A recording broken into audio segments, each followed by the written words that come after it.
കൂട്ടത്തിലുള്ള ഒരുത്തന്റെ കല്യാണം ഇത്രയും പെട്ടെന്ന് കഴിയുമെന്ന് നമ്മൾ സ്വപ്നത്തിൽ പോലും വിചാരിച്ചില്ല. ആ ഒരു കഥയാണ് പറയാൻ പോകുന്നത്. നമുക്കിന്ന് പോലുള്ള നമ്മുടെ ക്ലാസ്മേറ്റും അതേപോലെ തന്നെ നമ്മുടെ കോളേജിൽ ഒരുമിച്ച് പഠിച്ച നമ്മുടെ ഹക്കീമിന്റെ കല്യാണമാണ്. അതിന് പോകാൻ ഞാൻ നമ്മുടെ പയ്യന്മാരും കൂടെ പൊയ്ക്കൊണ്ടിരിക്കുന്നത്. ആറ്റിനോട്ട് കുറച്ച് താടി വന്നത് അത് ഇറ്റാലിയൻ ബ്രീഡാക്കി വൃത്തികേടാക്കിയ കഥയാണ് നിങ്ങൾ നേരത്തെ കണ്ടത്. അങ്ങനെ ഫൈനലി നമ്മൾ ഡെസ്റ്റിനേഷൻ എത്തിയിട്ടുണ്ട്. നമുക്ക് പോകാനുള്ളത് വള്ളക്കടവിലാണ്. അവിടെ നമ്മൾ നോക്കിയപ്പോൾ പയ്യന്മാരെല്ലാം സെറ്റ് ചെയ്ത് അണിഞ്ഞൊരുങ്ങി വന്നിട്ടുണ്ട്. കൂടെ ഞാനും എന്തായാലും ഞാൻ തന്നെ ഇതിൽ കിട്ടില്ല. എന്നാൽ മൊത്തത്തിലുള്ള ഔട്ട്ഫിറ്റ് തൂക്കിയത് നമ്മുടെ അഷ്കർ തന്നെയാണ്. കിടില ഔട്ട്ഫിറ്റ് ആയിരുന്നു അവൻ്റെത്. അങ്ങനെ ചെന്നപ്പോഴാണ് ഓരോരുത്തരുടെ കല്യാണം ഇനി എന്നാണെന്ന് ഞാൻ ചോദിച്ചത്.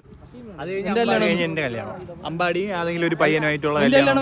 എന്റെ കല്യാണം ഇൻഷാ അല്ലാഹ് ഒരു 3 വർഷത്തിനകത്ത്. ഇവരുടെ എല്ലാവരും മറുപടി കേട്ട് ഞാൻ തന്നെ അങ്ങ് വിതിരിപ്പിച്ചു പോയി. കാരണം ഇവർ 3 വർഷത്തിനുള്ളിൽ പെണ്ണ് കിട്ടുമെന്നാണ് പറയുന്നത്. ഇതെല്ലാം കാണുന്ന പെണ്ണില്ലാത്ത ഞാൻ. അങ്ങനെ നമ്മൾ ലാസ്റ്റ് ആയിട്ട് നമ്മൾ അബ്ദുവിൻ്റെ അടുത്ത് ചോദിച്ചവൻ പറഞ്ഞത് അവൻ പെണ്ണ് കിട്ടുന്നില്ലെന്നാണ്. സംഭവം ഒരു തേപ്പുട്ടിൻ്റെ കഥയാണ്. അത് വിട്ടുക. ഫൈനലി നമ്മൾ ഓഡിറ്റോറിയത്തിൽ ഓഡിറ്റോറിയത്തിൻ്റെ പേര് പറയുമ്പോൾ നമ്മുടെ അറഫ ഓഡിറ്റോറിയം വള്ളക്കടവാണ്. ഫൈനലി നമ്മുടെ 2 വർഷം കൂടെ പഠിച്ച ഒരു പയ്യൻ ഇപ്പോഴാണ് കാണുന്നത്. അവൻ ജീവനോടുണ്ടെന്ന് അറിഞ്ഞപ്പോൾ തന്നെ സന്തോഷമായി. ഇനി സ്റ്റേജിൽ കയറി ചെറുക്കനെയും പെണ്ണിനെയും കാണണം. അപ്പോഴാണ് വേറൊരു അതിർത്തി മാർഗം എന്ന ഒരു ശത്രുവിനെ കണ്ടത്. സംഭവം നമ്മുടെ ചൈനയിൽ ഇതുവരെയും വ്ളോഗിൽ ഉൾപ്പെടുത്തിയിട്ടില്ലെന്നാണ് അവൻ പറഞ്ഞത്. അതുകൊണ്ട് അവനെ വ്ളോഗിലും ഉൾപ്പെടുത്തി.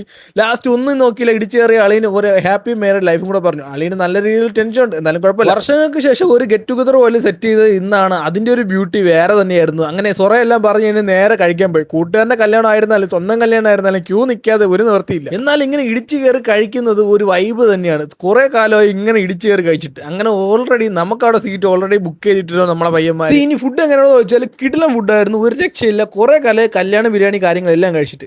അങ്ങനെ കല്യാണം എല്ലാം കഴിഞ്ഞ് ഇതിൻ്റെ ഇടയിൽ പറ്റിയ കുറച്ച് ക്ലിപ്സ് നമുക്ക് എടുക്കാൻ പറ്റില്ല, ഫോൺ ചാർജ് ചെയ്യുന്നു. അപ്പോൾ അടുത്ത വഴി കാണാം.